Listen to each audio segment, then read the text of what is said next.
What is the Buddhist concept of punishment and rewards of God? It's a very big problem.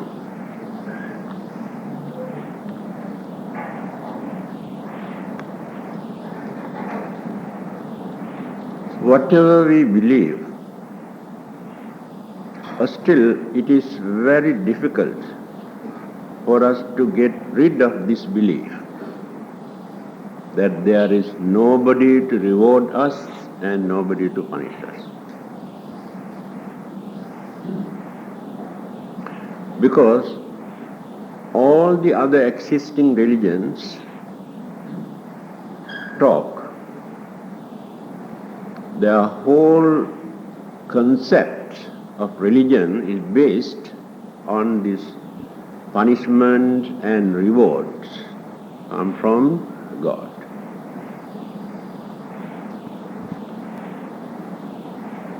Buddhism and Hinduism talk about karma or karmic effects, good and bad effects. Without any controversy,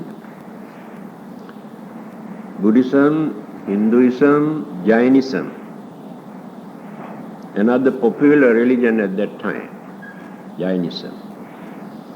So all these three religions accept the karmic effects.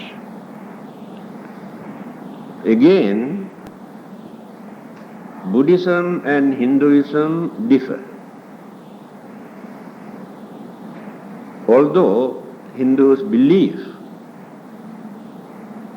we experience our own good and bad karmic effects, there is a God behind to manipulate.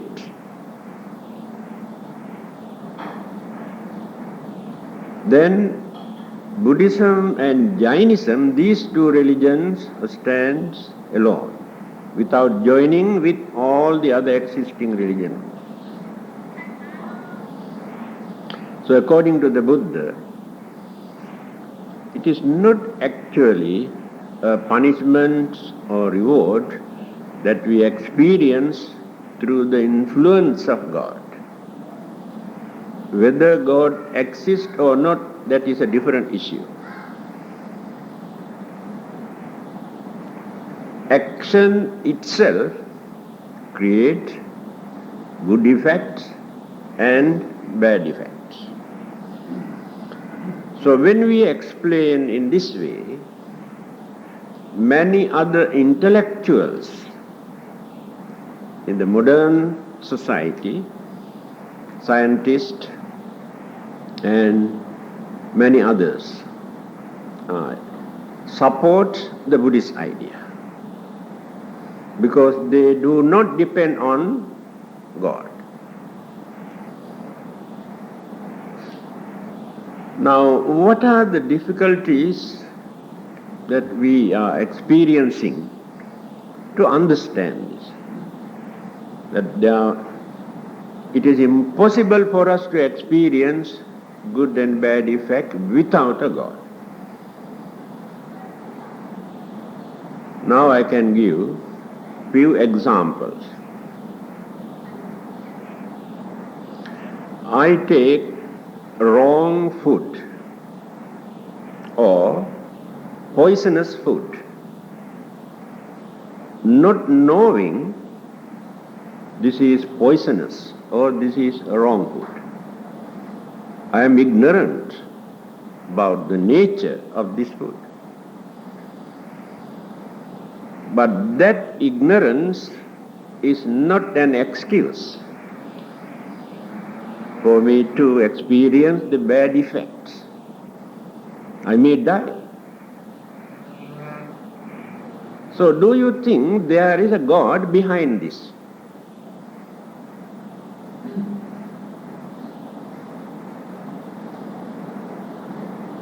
So Buddhism says, actually God has nothing to do with this.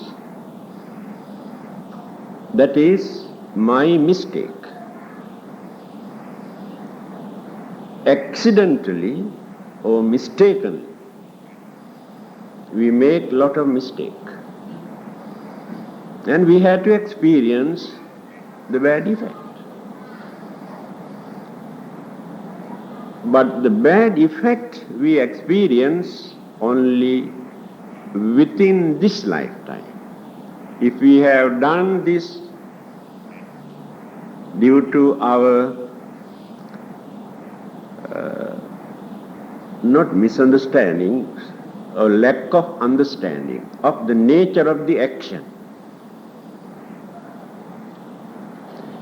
there is nothing hereafter, that means after our death, in the next life, to experience as the bad effect or good effect. Now this is the nature of the mistakes that we commit during this lifetime and how we experience the bad effect. Then the things that we have done, wrong things, with bad intention. If the intention is bad, action is bad, the effect we experience not only within this lifetime, hereafter, in the next life also. This is the difference.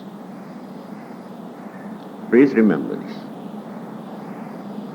Because to do such thing intentionally, we have polluted the purity of the mind by developing either selfishness or craving or anger or jealousy or any other kinds of evil thoughts in our mind. So intention is bad. Then the good deeds. We do good things with good intention. So what is the definitions of good intention? To do some service to others, to help others in various ways. We had to cultivate some sort of understanding to value the nature of our service, why we should do this. Then we develop kindness in our heart or sympathy, if not pity, either to relieve others' sufferings or fear, or to support them for their survival, for their happiness. Then we have done some good deeds with good intention. So the good result or the effect we can experience either within this lifetime or hereafter in the next life. Then again, there are certain loopholes here.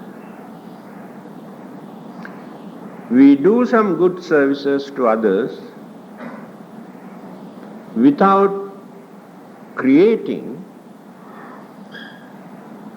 good thoughts such as kindness or sympathy, just only for the namesake.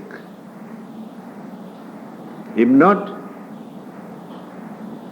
to gain name and fame or publicity, if not to glorify, to say others that we have done this and this, we spend so much. Again, we have polluted the purity of the mind. Because intention is selfishness. There is some sort of selfishness there. to gain something in return. With that intention we have done some service to others. But we have not wasted anything. We can experience a good result also. But certain other strong karmas, either good ones or even some other bad karmas also, can topple, can suspend the effect of this kind of karma because it is vague. The karmic forces are vague. So the Buddha has given this advice in Abhidhamma when he wanted to advise people how to do good deeds such as dana or charity or some service to others. He says there must be 3 qualities in our mind if we really want to experience the full good result. Then that good karma become a very strong one.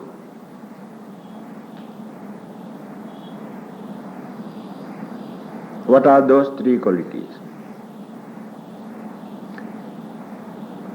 Somanassa sahagata, jnana sampayutta, asankharika. These are the 3. This is Abhidhamma.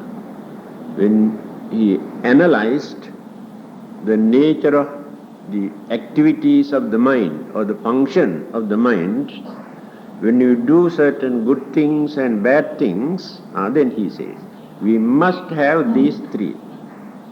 If one of them is missing in our action, the effect also becomes weaker. So what are those 3? Somanassa sahagata.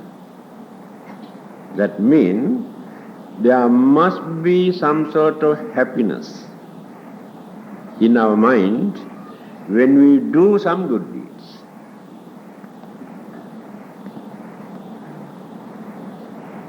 Many people like to do good things with cheerfulness, happiness, with confidence.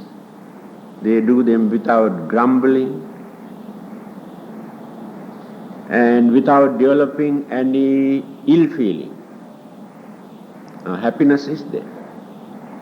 So that is one of the qualities. Therefore, whenever you do some good deeds, there must be happiness in your mind. Otherwise, reduce the degrees of the karmic effect. Second one is jnana sampayutta. Jnana means knowledge. Here knowledge means understanding. Many people do some service to others thinking it is our duty. But the definitions given in religion is different. It is not our duty. Duty means the responsibility. When we fulfill certain responsibilities towards our wife, our children, our husband, they are duties. They are not meritorious deeds. But you can divert your mind by using different concepts. But here, understanding means first we must know what sort of services we can render towards others to relieve their sufferings, if not, to support them for some good purpose. Take for example, you like to support the monks or religious people or some others who really take the troubles to organize certain things to do some good deeds. You give your full support to assist them for their living, and your idea is when we support them, these religious people get more courage and ability or a stamina to carry on their religious works, noble works, to serve others. Then you increase the value of your good deeds. So the idea is to support them to continue their noble work. And there are many others in the society who organize various social and welfare activities to support poor people or retarded cases in the hospitals or orphanages. So your idea is to support them to continue their good services. Again, be wise. This is also important. When you do some service to others by performing certain merits, you also must think about your destiny, your future.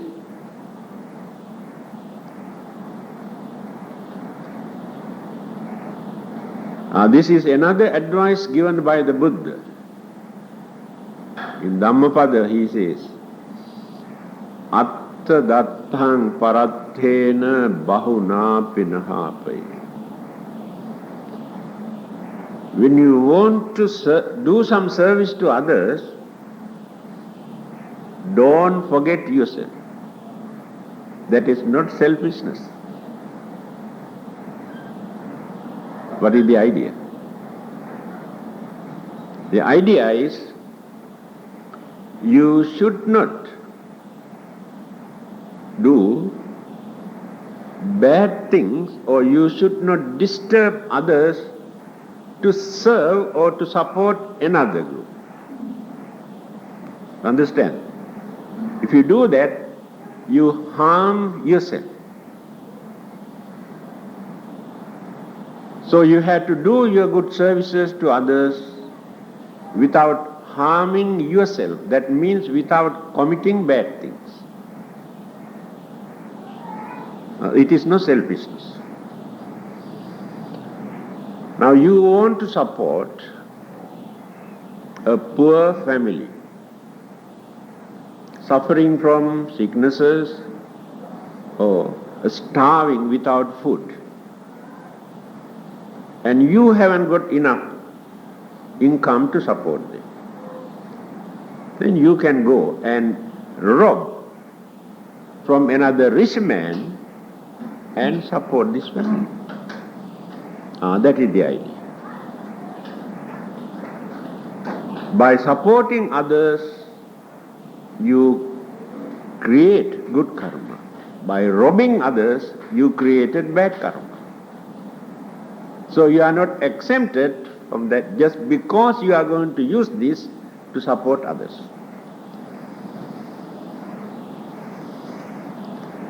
Recently, a lady who smuggled drugs was caught. Then she said, I have been doing this to promote my religion. By selling these drugs, The income that I gain, I donate to promote my religion. That is what the Buddha says. To promote either your religion or your family or others, you should not commit such evil deeds. Then you must have some sort of ambition. This is another controversial issue. Some people say we should not develop any ambition. When you do some good deeds, it is wrong. No one can do anything without creating any ambition.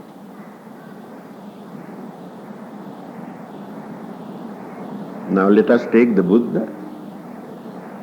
He had a very strong ambition in his mind. Every time when he developed, cultivated, performed religious duties and activities, so he did not do all the good deeds blindly. And what was his ambition? To enjoy his life, to have better rebirth in heaven, to go and enjoy life, to have a long life and healthy and wealthy life? No. This is the difference now. Ambition must be pure and good one. And again the Buddha says that naturally we develop three kinds of ambitions when you do some good deeds. Let us take giving dana. You never do this without any ambition, any aim. So if you can investigate what you really expect by performing this, then we can understand whether you have learned the Dhamma or not.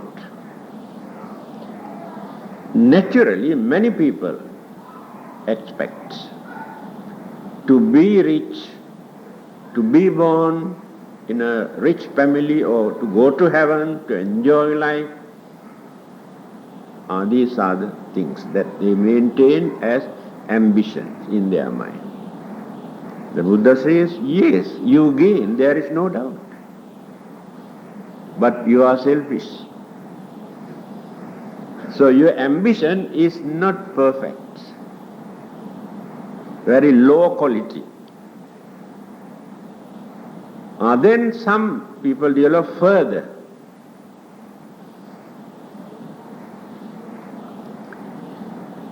By the virtues of this merit, may I get the chance to get rid of these worldly sufferings to attain nirvana.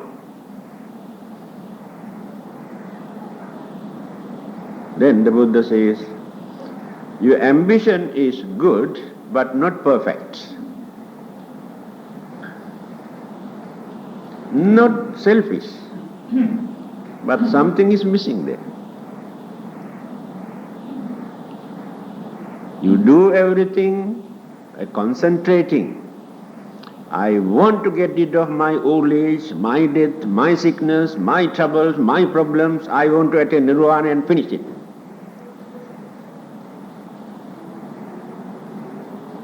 Then again the Buddha says, you have to develop further.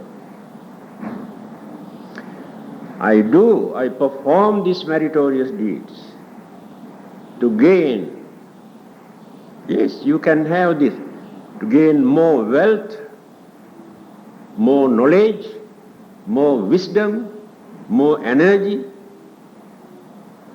to serve others by using all these things, not only for my own benefit. If I become rich, I can contribute a lot, because many people rich people are stingy. If I gain knowledge and wisdom, I can enlighten, I can educate, I can pave the way to help others. If I gain more energy, I can use my physical and mental energy to support others. So when you continue in this way, automatically you are going on recharging the battery of the merits in your mind. The more you support others, the more you help others, the more you serve others. In return, naturally you also develop your purity in your mind and all the other good qualities. That is what the Buddha did. Now if he wanted to attain nirvanic bliss, he should have done this millions and millions of years ago without any difficulty. So he has taken so much of trouble to suffer, to sacrifice, to cultivate himself, to gain that infinite wisdom, that supreme wisdom,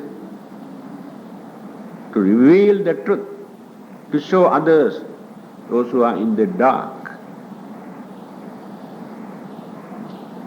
If our ambitions we can divert in this way, while serving others, in the end, naturally, I will be able to find out my salvation also. Now we can see the difference now. That is called understanding. That is what the Buddha says. When you do some good deeds, you must have clear understanding. And don't be so selfish. I do this to gain more, to enjoy my life. That's all. That is very poor. Second one. Third one. After that I ask you to repeat these three. Must be careful today. And the last one is asankharika. Now, many people cannot understand this. Still they have a lot of misunderstanding. The idea to do good or to do bad thing must be your own idea. You had to implant this idea in your mind. To do that, you had to consider. You had to remove a lot of evil forces from your mind to develop this. Now you want to give a dana or contribute for a worthy cause. When others approach and give you the list, if not invite you to come and join, then you ask so many questions also. And sometimes reluctantly, if not just to please those who approach you, if not to avoid complaint, you donate. Yes, it is a meritorious deed. But the idea of that charity, that dana, was not created by you. That is not your own idea. See? So when you develop this idea in your mind that I must do, I should not be so stingy, selfish, then you reduce so many weaknesses from your mind to develop this.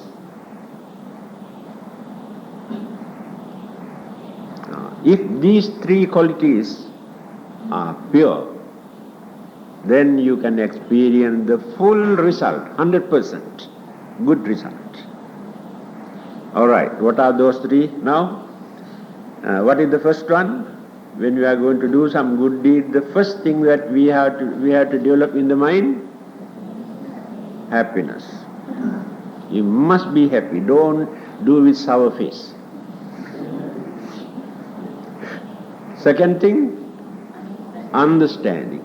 We must understand why we should do this, for what purpose, and what is the religious value of this kind of action. That is called understanding. Now when you bring this punishment and reward from God, the weakness of this belief you can point out here. What is that? So when you want to do some good deeds, every time you think, oh, God is there to reward me. If I do this, God reward me in return. Then is it not selfishness? See the development of Buddhist concept here. Again, when your mind is forcing you to commit certain evils or bad things, then, oh, I should not do this. If I commit this one, the God will punish me. You want to keep away from this because of the fear of that punishment. That is another kind of selfishness. Because you never developed the cruelty, the damages, the sufferings that you create for others to suffer by committing this. Forget about God here. Then you start to think, when such ideas appear in your mind, it is very bad for me to do, because I can understand how they suffer if I do this. Then you develop understanding, kindness, and so many other good qualities in your mind. When you keep away from bad things just because of the punishment that is come from God, only selfishness is there, no purity in the mind.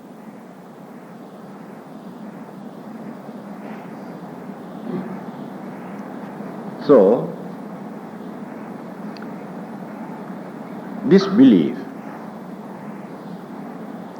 that punishment and reward, we had to divert in different ways. Definitely, every good action creates good result, and every bad action creates bad. There is no argument without any religion. Then, all right, what is the last one? Last one. Among those three qualities, the idea of doing good things must be your own idea. If the idea was created by you that you want to do such good deeds, you have developed this by considering very deeply. Such ideas never appeared suddenly. You had to go on thinking. You had to overcome certain mental hindrances also. These are the three good. And there is another misconception.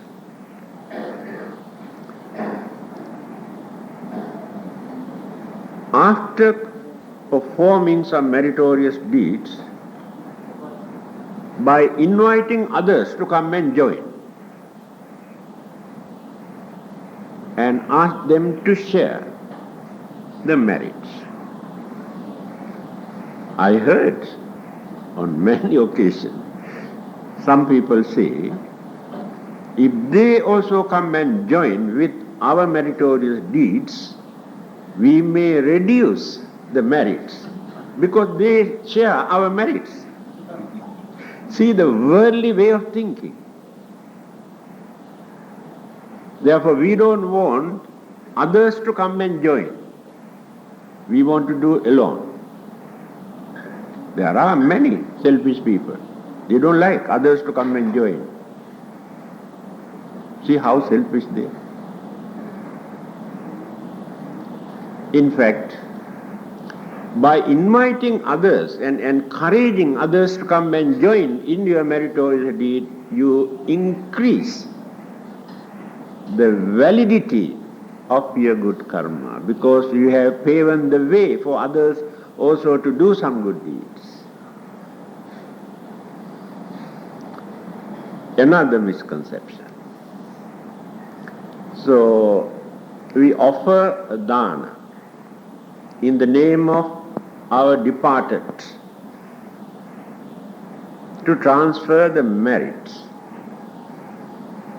Again they ask this question, now we accrue the merit.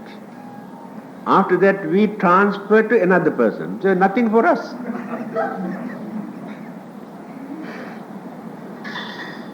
But they have forgotten.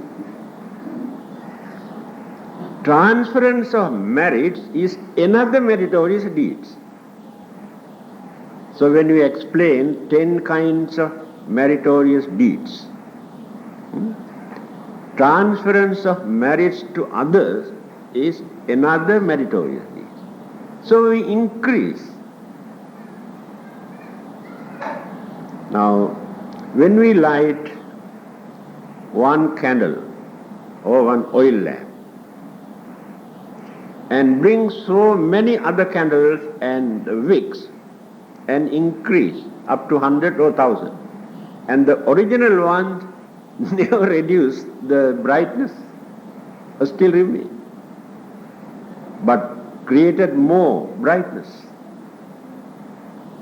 This is the nature of merit. The more we transfer, the more we invite others to come and join, the more we increase the merit.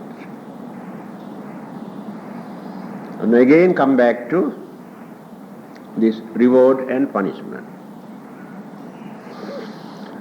The Buddha did not encourage in his teaching for anybody to develop this. Because of God,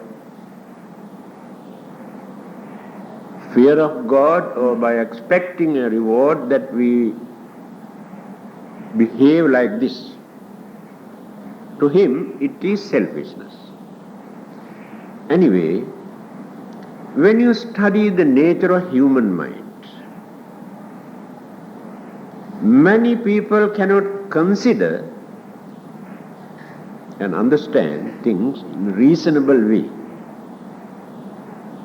because people are selfish.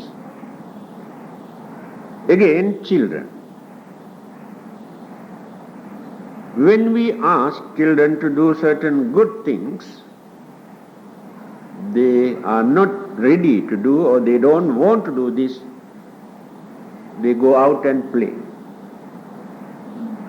Because they cannot understand the real value or the meaning of this work. Then the father or mother come and tell, if you do this, today I'll buy nice chocolate for you, ice cream. Then you are ready to do that, isn't it? See? This is the nature of reward from the God.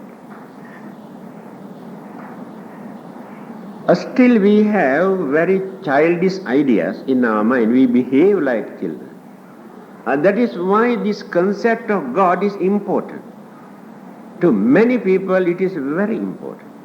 Otherwise they never do good things and never keep away from bad things.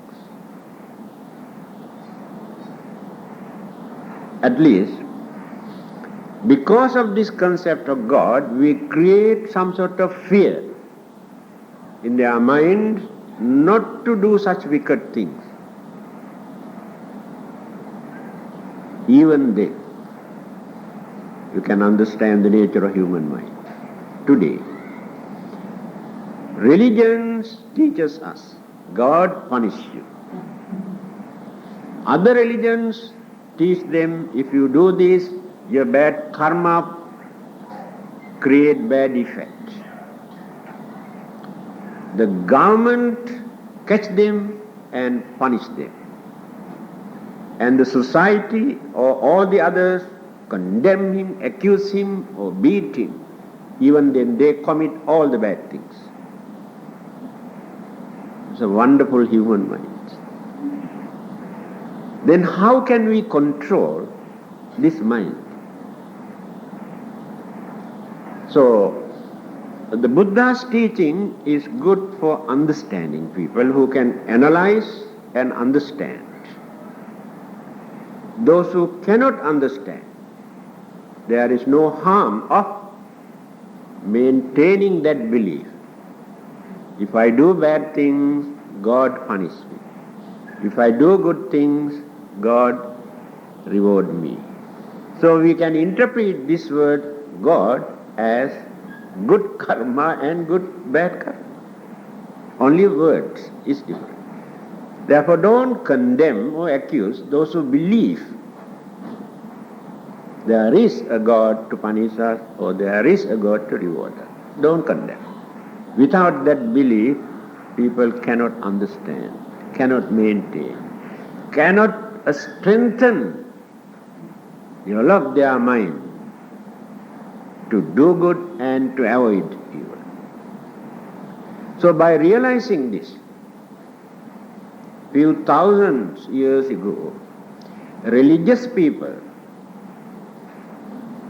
they were very wise people. Although absolute truth is not there, but their discovery, the concept that they developed, really served the mankind. The Buddha wanted to go beyond this. That is called supreme enlightenment. Because when we maintain only this concept, what will happen? We become slaves to that God. The Buddha wanted to release us from that belief. Then,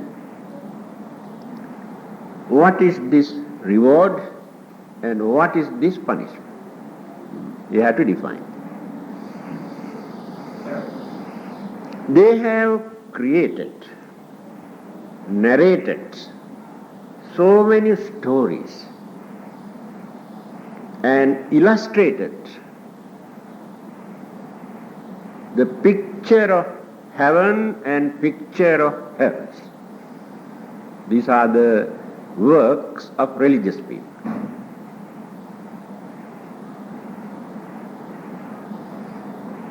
To some people, heaven and hell are eternal. When once we go there, one-way traffic, and never return but remain forever. People like it. How nice. Because no death, no sickness, no old age, very nice. That is what we need. Then, hell, eternal suffering. Burning, cutting, poking, sewing by using in this way, eternally. I cannot understand how they do that eternally. After cutting there must be end, isn't it? After burning also, one day turn into ashes. But they say eternal. Use your common sense a little bit.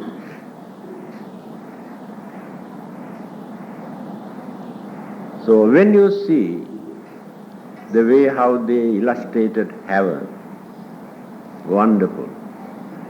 Create temptation and fascinating illustrations for you to go and enjoy your life. Now then you take the trouble to do some good deeds, otherwise you never do this.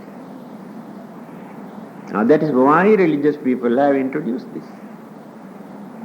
So it is some sort of service. But there are few who can analyze and understand the real truth.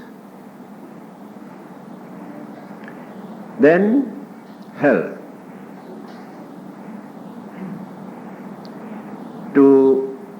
other religion is only one particular hell as eternal hell. To Hindus and Buddhists, there are few hundreds different kinds of hells, quite reasonable, according to the gravity or the degrees of our bad karmas. So we experience bad effect in different departments in that hells. Quite reasonable. And the time also limited. Hinduism and Buddhism join here. These two religions say suffering in hell is not permanent. These two religions say suffering in hell is not permanent. Never. It cannot become permanent.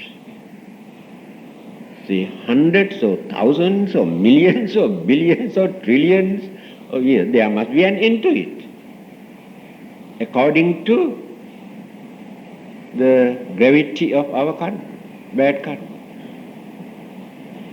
So how can we suffer forever just because we have done one mistake? And this is the argument that many scholars, very brilliant scholars, especially in the West, a man made mistake due to his ignorance or craving, a minor mistake. And because of this mistake, the God condemned this man to suffer the eternal hell. So how can we justify this? If he has done a mistake, it is not advisable for him, for God, to give another chance for this poor man. After suffering there, he realized the nature of bad thing. Then he can develop, come back and develop. Those who have no religion argue in this way. So it is impossible for us to accept as any kind of eternal hell or eternal heaven. Then, especially Hindus and Buddhists also, Buddhists have written many books explaining the nature of hell. But my dear friend, these are not direct preachings of the Buddha, illustrated by many of his disciples. I'll tell you later what is the Buddha's concept, definitions of hell, directly from his teaching.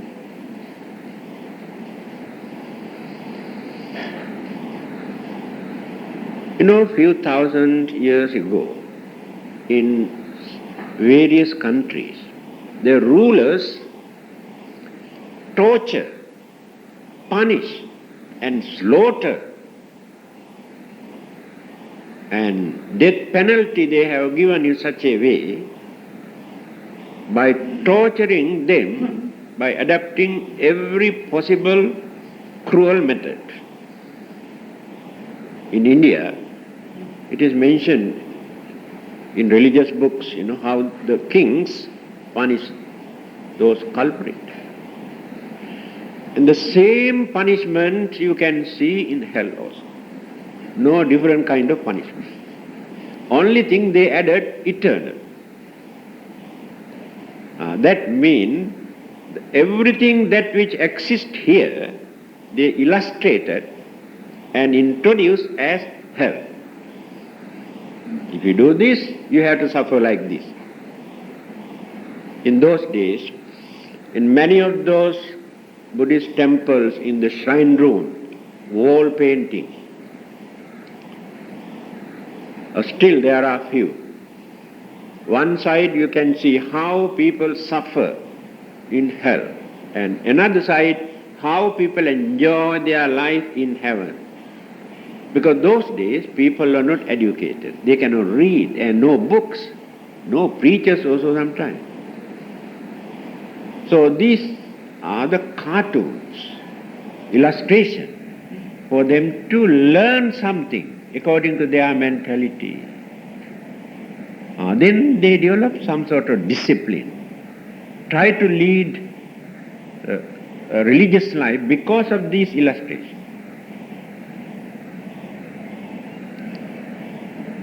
Then, what is the Buddha's direct interpretation about hell?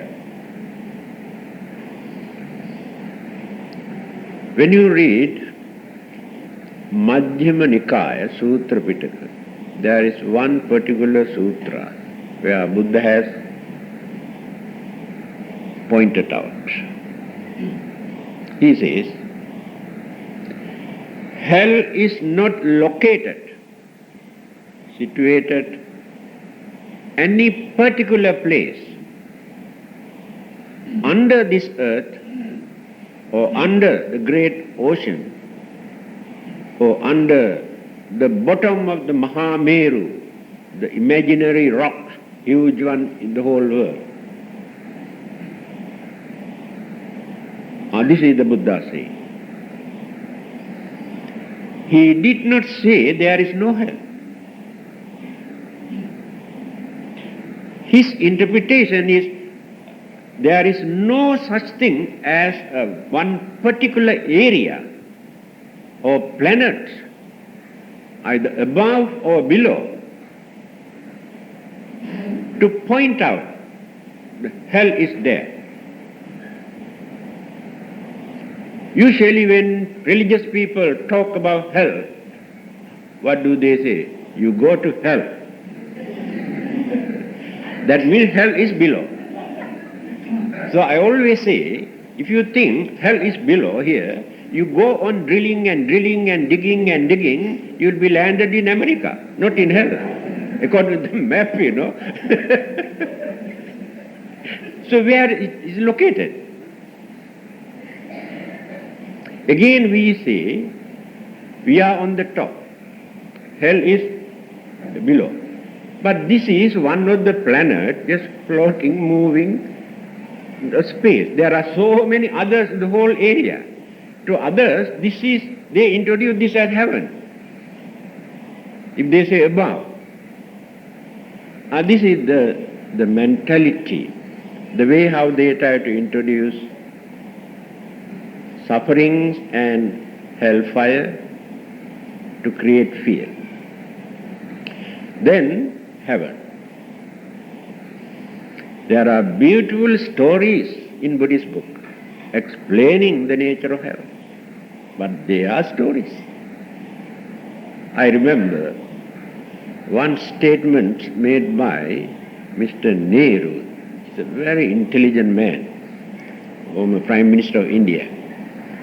He says, people always argue about stories, whether it is true. How can we believe all these things? It is impossible, but they never think that these are stories. Please regard them as stories, whether they are religious stories or any other kind of story. Then there will be any problem. Stories are also illustration. By taking an incident, they have narrated by incorporating so many things to present others. Now take for instance, when you go home, on the way, you see a motor car accident. Each and every person go home and tell others about this incident. And you narrate. And you add so many things. Otherwise, listeners are not interested. You know, this man burned this and inside all sort of things. You beautify and decorate, exaggerate. This is the nature of stories. So in the Buddha's time, thousands of incidents that has taken place, the disciples have narrated these stories. There you can see miracles, supernatural powers and wonderful things. But regard them as the stories. But there is very important things for us to learn from every story. The essence or the morals, what this story tried to convey, there is something for us to learn. That is the important thing. So, a man during the Buddha's time, his name was Kutadanta. He was a very rich man. Came and told the Buddha, you know, we are rich people, we like to enjoy our life. We have no time to meditate and come and observe 8 precepts and this and that. Even then, after our death, we would like to go to heaven and enjoy our life. Can you please tell me actually how to go to heaven after my death? Then the Buddha said, why do you want to wait until you die to experience heavenly bliss? If you are wise, if you know how to handle your human life, if you know how to behave as a real human beings, you can experience that heavenly bliss here while you are living in this world. See the Buddha's attitude toward heaven and hell. So we create our hell at home. We create our heaven at home, in the society, according to our mentality, our behavior, our way of life. How we experience, what sort of sufferings, worries, miseries, disturbances, unhappiness we experience physically and mentally. That is called hell. And we do not know the sources or the causes why, although we are innocent, why we suffer like this. We accuse others, we blame God, we blame devil. Again, although some people are poor, they have developed some sort of contentment in their life. They are not crazy for others' things. They know how to satisfy within the means their own income. They may get only 1 meal a day. They have only a atap house for them to live. They have no bed to sleep. But father and mother and children all are living very happily, with smiling face, without grumbling, without fighting, without accusing. Their unity and harmony and understanding, cooperation, completely forget their poverty. A rich man who got more than enough, who does not know what to do with his property, behave like a tiger, if not a man who is in the prison, tighten his legs and hands, and one wife pull this way, another wife pull this way, and now he doesn't know where to stand. Thousands and millions of lies he had to tell, no, there is no such thing, don't be silly. Bluff others, cheat others, swindle others, and fear, uncertainty, insecurity of life. People are waiting to kidnap, people are waiting to rob and bluff, and no happiness, no peace, no contentment, always in fear, shivering, cannot sleep, cannot eat, then develop gastric ulcer, heart trouble, blood pressure, brain cancer. Do you think that man really enjoy his life? So the rich man is in hell, that poor man is enjoying in heaven. So we never consider this thing. So, then what is that for us to talk about heaven and hell when we preach Buddhism? Can we say heaven and hell exist only on this earth? Can we say? What is your opinion? No. That is what many people say, oh, heaven and hell, everything is here, that's all. No, they are wrong.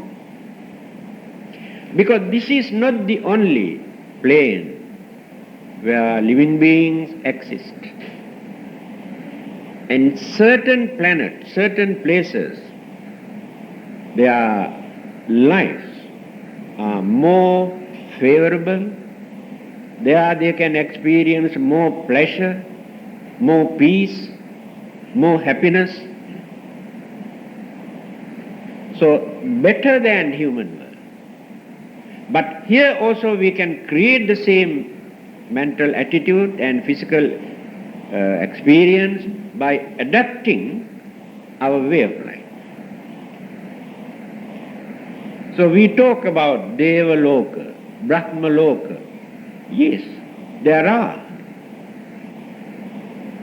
But sometimes there are human beings here on this earth who have developed their more purity and happiness and contentment better than those Devas and Brahmas.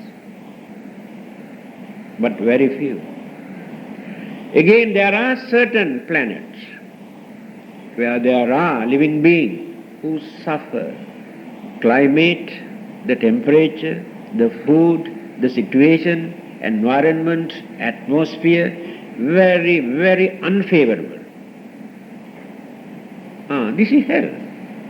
But here also, occasionally we experience the same situation.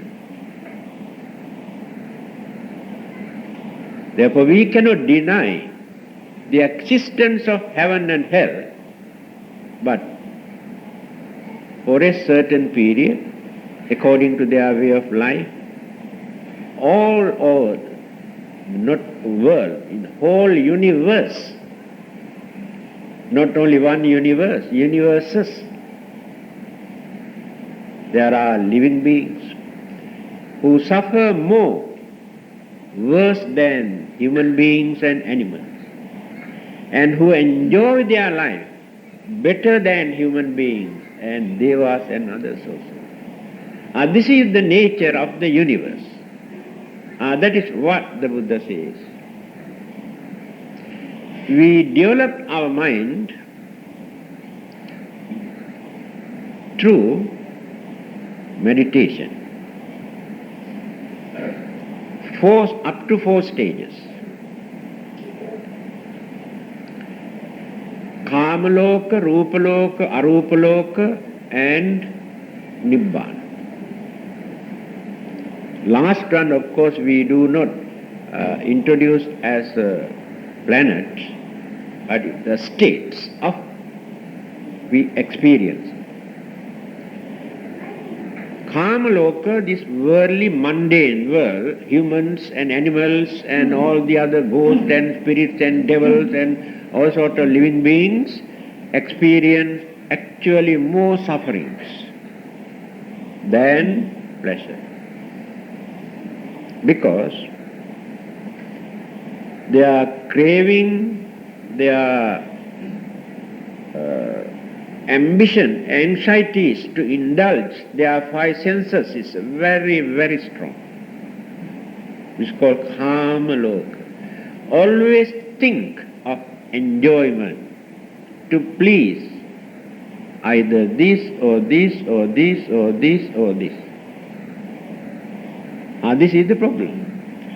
That is why we fight, we rob, we kill. Otherwise we never commit such wicked thing. This is the danger of worldly life, Kamaloka. We try to avoid by controlling our senses, but how many people can do that?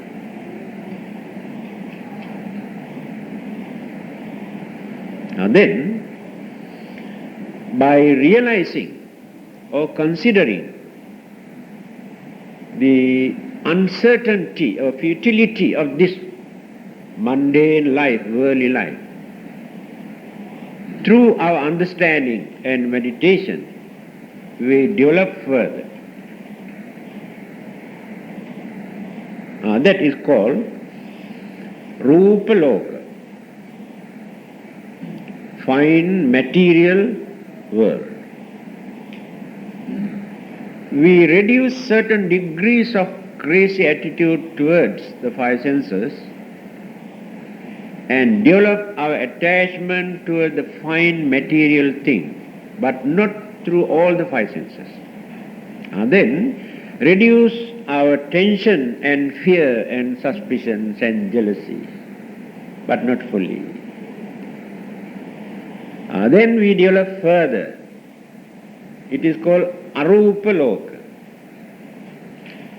Rupa means no form, no formation, and no visible physical existence or physical body. But life exists. And there, all those living beings are free from many of these problems that we are experiencing.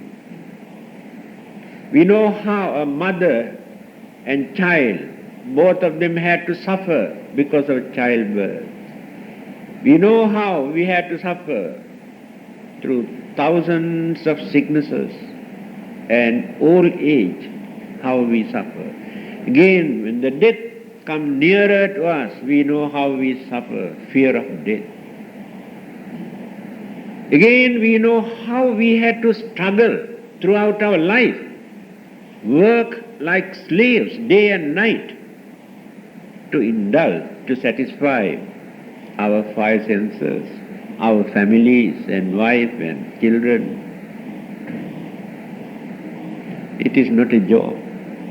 Enormous suffering, worries. They are completely free from all these problems, but not completely. As long as they exist there, it is not permanent.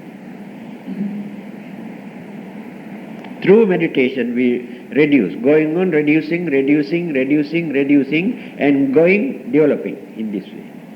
Then all the other existing religions in India at that time developed up to that level, because they never knew there is something beyond this.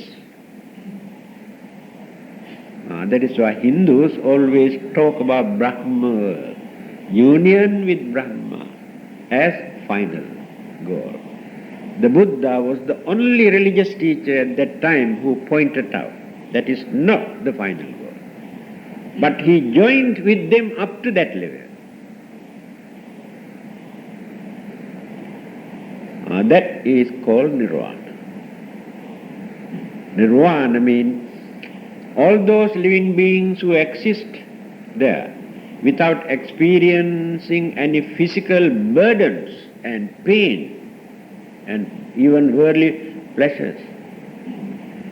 The consciousness remains there.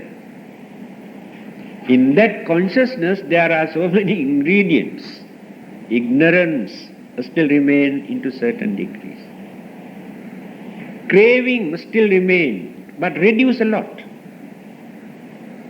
When we reduce a little bit of remaining craving and ignorance from there, attain supreme bliss, Nibbānaṃ Paramaṃ Sukham, the Buddha word. The highest bliss we experience only gaining this Nibbāna.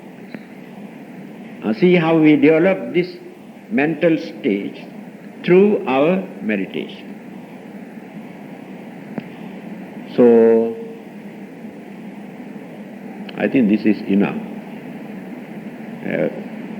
Realized something. But when you go on thinking and reading and discussing, you get some more ideas about this. That is how we develop. So when I was young, even as a young monk, I too had the same belief and ideas just like you. But after learning, studying, thinking, now I've come up to this level, but I have to develop further. My realization is not still absolute. I have to develop further. So I am telling you what I have realized so far. Okay? So I hope now you won't go to hell.